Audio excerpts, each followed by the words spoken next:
Bonjour, bienvenue pour ce nouveau journal. Voici les titres de ce mercredi 21 septembre. Nous pourrions vivre en moyenne 9 à 15 mois de plus si elle n'existait pas. La pollution de l'air est responsable chaque année de 2300 décès prématurés en Pays de la Loire. Chacun de nous est un petit peu responsable. Il y a des gestes à effectuer pour améliorer notre atmosphère. C'est ce que nous dira au début de cette édition l'organisme Air Pays de la Loire. C'est ce mercredi la journée nationale de la qualité de l'air. C'est un talent prometteur de la cuisine française, en tout cas selon le Goemio. Le guide gastronomique vient de décerner à Nicolas Coutan le titre de Grand de demain. Une distinction remise à de jeunes chefs. Le Vendéen nous a ouvert les portes de ses cuisines à Brême-sur-Mer. Et puis lui aussi est un grand dans son domaine, le basket. Tony Parker a assisté au Vendée Basket Show qui avait lieu au Vendespace. Le joueur de NBA retraité de l'équipe de France a vu la victoire de son club, l'Asvel, dans le match des champions. Les Rodaniens se sont imposés face au Mans. C'est donc ce 21 septembre, la journée nationale de la qualité de l'air, un sujet qui est devenu un véritable enjeu de santé publique. Il y a quelques mois, l'Institut de veille sanitaire révélait dans une étude que la pollution de l'air provoquait chaque année 48 000 décès prématurés dans notre pays. En cause, la circulation automobile, mais aussi les activités industrielles et l'agriculture qui émettent des substances polluantes. En Vendée, comme dans tous les départements français, la qualité de l'air est surveillée quotidiennement. Il existe 2 stations fixes de mesure, à La Roche-sur-Yon et à La Tardière, dans le Bocage. Les résultats sont analysés à Nantes par l'association Air Pays de la Loire. Nous avons poussé les portes de son laboratoire pour en savoir plus. Reportage, Sandrine Pelletier. Donc vous voyez ici les mesures en temps réel mesurées à La Roche-sur-Yon sur le site de la Croix. Donc typiquement, sur ce polluant, on voit bien le pic du matin qui représente les gens qui partent au travail. Que ce soit à La Roche-sur-Yon ou sur l'ensemble de la région, c'est par Air Pays de la Loire que les relevés sont effectués. Chaque jour, des techniciens sillonnent les routes pour procéder au prélèvement au sein d'unités mobiles équipées. C'est grâce à cette tête placée en haut des stations de mesure qu'on va sélectionner les particules inférieures à 10 micromètres. Elles vont ensuite être acheminées grâce à une ligne échantillon jusqu'à l'analyseur automatique. Analyseur qui transmet aussitôt les données au site internet d'Air Pays de la Loire, rendant ainsi accessibles à tous les mesures effectuées. Grâce à ces relevés, les spécialistes tirent des conclusions sur la qualité de l'air. Et la Vendée semble privilégiée, même si la saisonnalité apporte son lot d'éléments polluants. Hiver, pollution par les particules liées au chauffage, printemps lié au traitement agricole et l'été par la formation de pollution par l'ozone. Il existe pourtant des moyens de réduire la pollution de l'air dans notre environnement. On pense bien sûr au déplacement avec une préférence pour le vélo, la marche à pied ou les transports en commun. Mais à la maison aussi, il y a des gestes à adopter. Pensez à bien aérer son logement 20 minutes, 1 à 2 fois par jour. Éviter d'utiliser des produits polluants comme les parfums d'intérieur, les bougies parfumées, l'encens. Pensez, si on va avoir un bébé, éviter d'aménager la chambre juste avant la naissance, puisque par exemple un mobilier neuf va relarguer plus de polluants les premiers mois. Autant de gestes qui pourraient contribuer à diminuer les risques pour la santé. La pollution de l'air a été classée cancérogène par l'OMS et une étude a montré qu'elle serait responsable d'une diminution de 9 mois de l'espérance de vie et de plus de 2300 décès anticipés par an sur les Pays de la Loire. Au chapitre politique, la primaire de la droite et du centre est lancée. La campagne officielle a débuté ce mercredi. La haute autorité a validé les candidatures d'une femme, Nathalie Kosciusko-Morizet, et de 6 hommes, Jean-François Copé, François Fillon, Alain Juppé, Bruno Le Maire, Jean-Frédéric Poisson et Nicolas Sarkozy. La candidature d'Hervé Mariton n'a pas été validée. Pour se présenter, les candidats devaient obtenir le soutien d'élus. En Vendée, c'est François Fillon qui a obtenu le plus de parrainage. Il est soutenu par le député Alain Leboeuf, les 3 sénateur vendéen ainsi que par le président du conseil départemental, Yves Auvinet. Le député Yannick Moreau, lui, a donné son parrainage à Nicolas Sarkozy. La candidature d'Alain Juppé, elle, est soutenue dans le département par le maire de Saint-Gilles-Croix-de-Vie, François Blanchet. Cette primaire, je vous le rappelle, vise à désigner le principal candidat de la droite et du centre pour la présidentielle de 2017. Le premier tour de cette primaire aura lieu le 20 novembre. Le second tour est prévu le 27. Le Vendée Globe approche, départ le 6 novembre, les Sables d'Olonne s'y préparent. Le village de la course s'ouvrira dans 3 semaines, à partir du 15 octobre. Les premières structures commencent à prendre forme. Le montage a débuté à Port-Olona, comme vous le voyez sur ces images. Un village qui avait accueilli il y a 4 ans 1 million de visiteurs et qui cette année fera l'objet d'une attention particulière en raison de l'état d'urgence. Il sera organisé comme les années précédentes en plusieurs espaces avec un chapiteau consacré au département de la Vendée, un coin restauration et puis plusieurs pavillons réservés aux entreprises. La réplique d'un IMOCA sera également exposée. L'occasion de découvrir le type de bateau avec lesquels les skippers partiront. Et puis il y aura aussi un espace ouvert pour les médias. 1700 journalistes français et étrangers devraient être accrédités. À noter que TV Vendée sera présent sur ce village du Vendée Globe pendant 3 semaines pour des émissions spéciales. Un Vendée Globe qui va dynamiser l'activité économique en cette fin d'année. Et le secteur du tourisme espère des retombées. Vendée Expansion veut d'ailleurs profiter de l'événement pour promouvoir le tourisme d'affaires. Un jeu a été lancé sur les réseaux sociaux. Il est réservé aux entreprises et aux collectivités. Il s'agit d'un concours photo sur la thématique du Vendée Globe. Objectif, se servir du départ de la course pour promouvoir la Vendée comme lieu potentiel d'accueil pour des congrès, des séminaires ou des voyages d'affaires. On est tout à fait adapté à recevoir des événements d'entreprise, des séminaires, des congrès, des rencontres professionnelles. On est tout à fait adapté.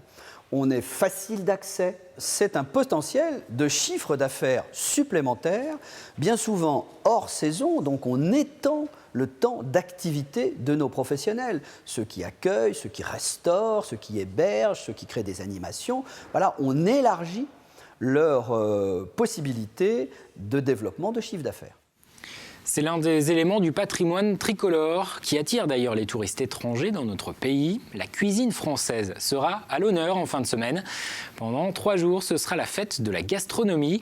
Une opération imaginée par le ministère de l'économie en 2010, au moment où le repas gastronomique français est entré au patrimoine immatériel de l'UNESCO.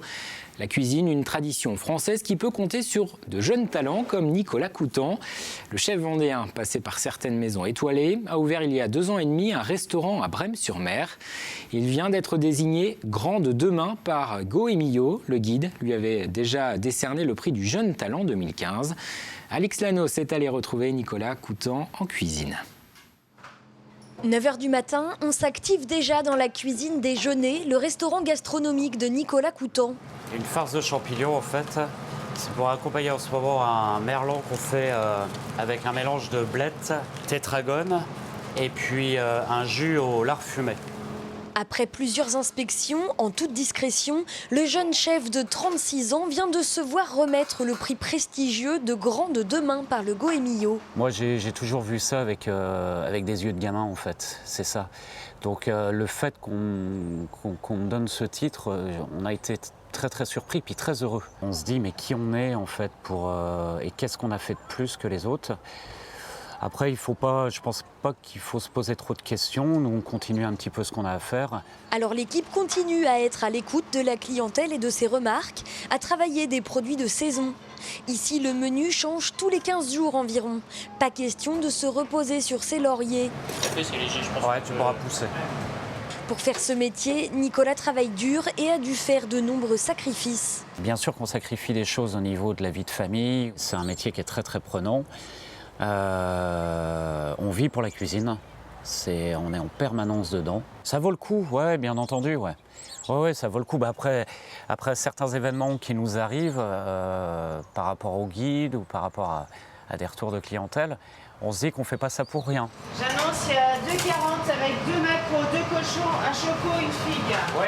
Ça y est, en cuisine, c'est le coup de feu. Dans la salle de 26 couverts, beaucoup d'habitués aujourd'hui, mais aussi de nouveaux clients. La reconnaissance d'un grand guide gastronomique a évidemment suscité la curiosité. Oui, ça aide à choisir. Oui, on a voulu tester, voir. On nous a dit que c'était très bien, donc on a voulu découvrir. Nicolas Coutan partage son prix avec son équipe, Michael, son second, et Paul à la pâtisserie. On lui parle désormais beaucoup d'étoiles au guide Michelin, mais lui préfère ne pas y penser. Rappelons qu'il est tout de même le deuxième Vendéen à être distingué par le Goemio. Avant lui, en 2008, Alexandre Couillon, aujourd'hui chef étoilé, s'était lui aussi vu remettre le prix de Grand de demain. On passe au sport. Mouilleron, le captif, était la capitale du basket français ce mardi soir. Le Vendespace accueillait le match des champions entre l'Asvel Lyon-Villeurbanne, champion de France en titre, et Le Mans, vainqueur de la Coupe de France.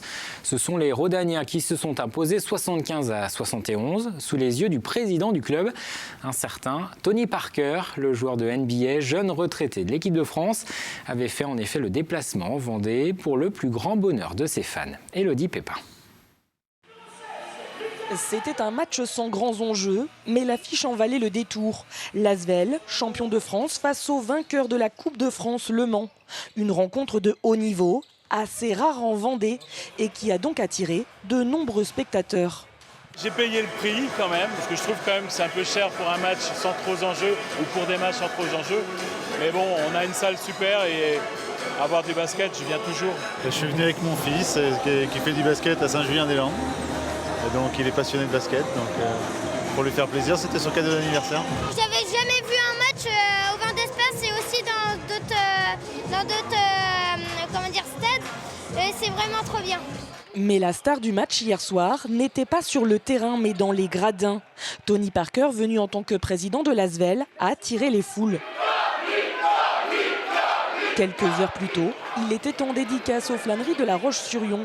La star de la NBA s'est prêtée au jeu des autographes et photos. Un moment bien sûr inoubliable pour les fans, mais aussi important pour Tony Parker. Ça fait chaud au cœur à chaque fois que je viens en France, parce que bon, la plupart du temps je suis aux États-Unis. C'est vrai que ça fait toujours chaud au cœur, ça fait plaisir de les voir et passer du temps avec eux. Voilà, moi quand j'étais petit, je rêvais de Jordan, c'était voilà, mon modèle. Et donc si moi maintenant je peux faire la même chose et motiver la jeune génération pour réussir dans leur vie, j'aurai l'impression que voilà, j'ai accompli ce que je vais faire, on va dire, dans le monde du sport et dans le monde du basket. En Vendée, le basketball est le deuxième sport le plus pratiqué avec 12 000 licenciés.